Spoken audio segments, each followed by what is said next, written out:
Hey everybody, it's me, Dealer Eastwood, reminding you to be excited for games years and years out because you're faces. And I tell you that you're faces because I'm not worried about what you're going to do to me. You're still going to give me money, you're still going to watch my videos, and you're still going to slap that like button. You're still going to slap it all the time. You're going to love it. You're going to slap it, and slap it some more. So yes, before we get into this video, big shout out to Phil Spencer. I appreciate everything that you do. Rack 'em up. Here's Crapgamer. Hey, so anyway, appreciate that, Dealer Eastwood. I'm humbled that you take time out to spend some time on my lonely, sad, decrepit channel.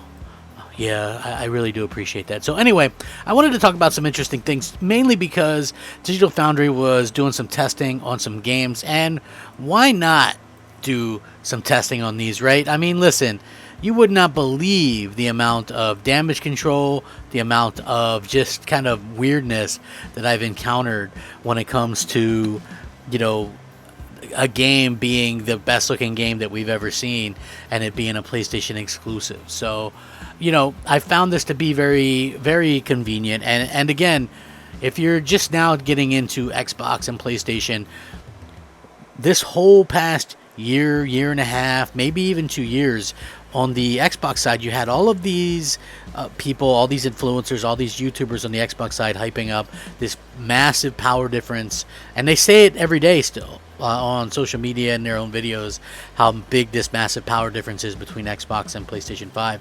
And when we see the head-to-heads and when we see how good these PlayStation games look, it's saying the exact opposite. So I don't know who's lying there. Is it the people whose job it is to dissect these games, or is it the people who are relying on, suckers to watch their videos and to give them a bunch of super chat money? I don't know. I don't want to say that it's pandering, but it's pandering, if you know what I'm saying. So basically, they checked out Ratchet Clank Rift Apart is launched on the PlayStation 5, and not only is it a fine sequel for a celebrated console franchise, this is the great part, it's possibly the best looking game of the next generation. A release that's, here's another fun part, only possible because of the enhanced processing power, graphical features, and storage prowess found in a new wave of consoles. They've already discussed it in depth, and they believe that this is a genuinely important release for PlayStation 5, and they are focused on the 3 graphics modes available, and which one they think you should choose to play with. So basically, they're going to break down all 3 game modes. Now, I have to say this. I love the fact that we're getting multiple game modes and that these companies are stepping up and giving us choices, right? Now, a lot of PC elitists will just think something along the lines of, oh, why do you even need game modes? As if PC doesn't let you turn down every freaking setting to get a better frame rate. So, please spare me with that.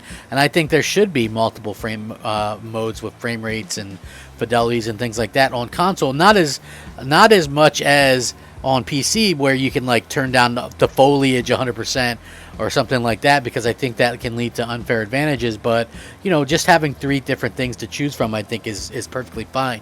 So basically, to cut a long story short, if you've already played Marvel's Spider-Man Miles Morales or Marvel Spider-Man on PlayStation 5 from Insomniac, of course you're familiar with this territory, the trio of selectable options, which are on a fidelity, performance, and performance ray tracing mode. So we dig into each one before offering up a recommendation. First of all, the default mode, depending on how your PS5 is set up, is of course fidelity mode, which caps performance at 30 frames per second. The fixed 33 rendering time essentially allows Insomniac to push visual quality to the max. Now this starts with native rendering solution, which has a theoretical minimum of 1296p, but actually appears to reside at a dynamic resolution between 1800 and full 4K.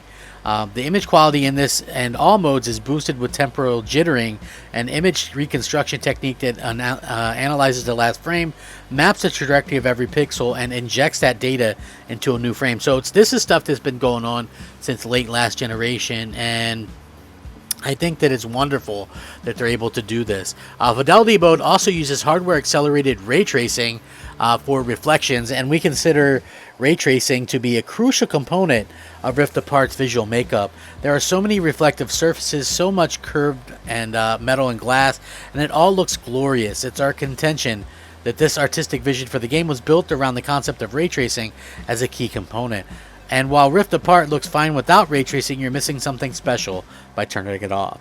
On top of that, Fidelity mode also increases density in elements like crowds or dynamically generated detail, like say the amount of spaceships flying around in the background. Now, finally, Insomniac's impressive hair strand system used to render the Lombax's fur, for example, sees the amount of strands running at the max in Fidelity mode and paired back in the performance mode. The standard performance mode turns off ray tracing, reduces scene density, and pairs back hair strand count in an effort to target 60 frames. It's a trade that actually works surprisingly well to hit the resolution. Is pronounced less than you may think. The theoretical minimum is now 1080p, but the DRS resolution window is closer to 1620 to 1800p in their test examples. It's a solid way to play, but again, with ray tracing absent, we don't think it is the preferred route forward. Which leads us to the big one, performance ray tracing mode. This takes the compromises made in the vanilla performance mode but aims to add ray tracing back to the visual mix, doing so by nipping and tucking further at resolution with 1080p minimum to 1440p maximum dynamic resolution. The ray tracing looks solid with reflection quality tied to the current native rendering resolution. There's little sense that the GPU heavy feature is being cut back in any other way.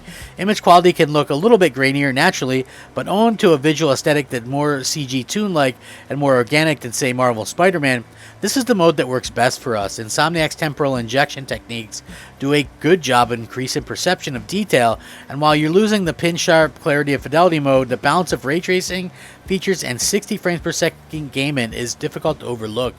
As for performance, it's fair to say that the actual frame rates you're getting are high unlocked. Similar to Marvel Spider-Man, there are slight hitches in some scenes during in-engine driven cinematics, but otherwise the Fidelity mode locks at 30, performance at 60, while performance ray tracing is similarly solid. They observed one noticeable drop during a non-interactive sequence. That's more though. Rift Apart drops into 120Hz output mode where the screen refreshes twice as quickly. Our theory about that is that when a frame does drop, the stutter persists for only 8.3 milliseconds as opposed to the usual 16.7.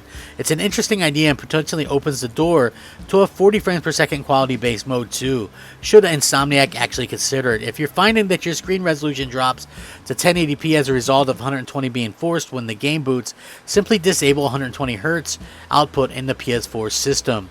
Which again, I mean, I've tried it and I think that the 120Hz does seem a little bit better, but I haven't really noticed much on terms of what it actually does in terms of dropping some of the resolution and picture quality on this. So we'll have to wait and see how that kind of works out. But yeah, very cool to see that happening. And again, this is really something that a lot of Xbox fans kind of bashed. And then you see like Flight Sim coming in at 30 frames, and then they'll bring it up that, whoa, it takes a beast PC to run that. And then I'll point out that PCs are very hard to optimize for because there's so many different versions, and consoles are closed boxes. And everybody talked about how amazing the Xbox Series X is, and yet 30 frames. Or the fact that Forza Horizon 5 has a 30 frames per second fidelity mode, which I found to be funny. Yes, it has a 60-second mode as well, but I just found that to be funny because Xbox fans made fun of PlayStation for having different options like this, saying that they don't need any performance mode on their games, blah blah blah. Blah, blah, blah, blah, blah, blah, blah, blah, blah, blah, blah, blah, blah, blah, blah, blah, blah. Xbox is the market leader. Anyway, so it's very cool. Ultimately, the brilliant game offers more than one way to enjoy it. The Digital Foundry team reckons that the performance ray tracing option is the way to go because the way Insomniac deploys the ray tracing technology is so impressive, and the alternative traditional screen space approximations just don't cut the mustard. With that said, though, the options are there to favor high resolution instead of 60, or to just tone down visual quality and lock to 30. So whichever option you choose, Ratchet Clank is well worth your time. So they've done a really good job. The best looking game that I've seen pretty much ever and played, and I've experienced it with myself. Screenshots, video compressed does not do this game justice. You really have to try it for yourself and see what all the fuss is about. Definitely Sony's developers are a notch above what everybody else is doing. So yeah, absolutely love what they're doing. Nice to see that they've been able to kind of come back and kind of answer a lot of the critics and things like that. I hope you guys enjoyed the video. Like, share, subscribe, slap that like button as always. Until next time, we'll catch you. Crap Gamer out.